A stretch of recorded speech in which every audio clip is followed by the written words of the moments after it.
qoraal ka soo baxay xafiiska xeralyaha guud ee qaranka ayaa lagu sheegay in xafiisku uu gacanta ku hayo kiisas la xiriira lacag dhaqis iyo sidoo kale maalgelinta argagixisada kiisaskaas oo kor u dhaafaya ilaa 250 kiis sidoo kale qoraalka ayaa lagu sheegay in xafiiska xeralyaha guud ay u suurta gashay inay burburiyaan shabakad maaliyadeed kuwaas oo dagaalamayaasha al-shabaab ay u adeegsan jireen dhicidda hantida shacabka Soomaaliyeed sidoo kale qoraalka ka soo baxay xafiiska xeralyaha guud ee qaranka ayaa lagu sheegay in xafiisku ku guuleystay in la fatasho in ka badan 3500 akoon kuwaas oo isticmaalin jireen dagaalamayaasha al-shabaab waxaana tilaabadaas ay istaashay in la xayiro ku dhawaad 1 milyan oo dollar qoraalka ka soo baxay xafiiska xeralyaha guud ee qaranka ayaa sidoo kale waxa lagu xusay in xafiisku ku guuleystay in la xukumo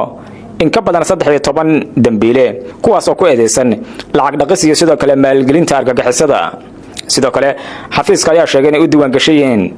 in ka badan 50 kiis oo la xiriira lacag dhaqis iyo sidoo kale maalgelinta argagixisada sidoo kale xafiiska waxa uu sheegay in 50 kiis qaar kamid ah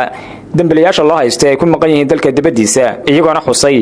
in soo qabashadooda ay la kaashan doonaan booliska caalamiga ee Interpol ugu dambeyntii xafiiska xeralyaha guud ee qaranka ayaa waxa uu farayaa ganacsatada Soomaaliyeed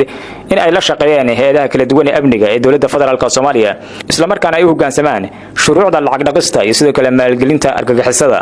ugu dambeyntii qoraalka ka soo baxay xafiiska xeralyaha guud ee qaranka ayaa lagu soo gabagabeeyay shacabka Soomaaliyeed waxaan ka codsanaynaa in ay la shaqeeyaan xafiiska xeralyaha guud ee qaranka isla markaana hay'adaha kala duwan ee amniga ay la soo wadaagaan dhaqdhaqaaq kasta oo kaga yimaada dagaalamayaasha al-shabaab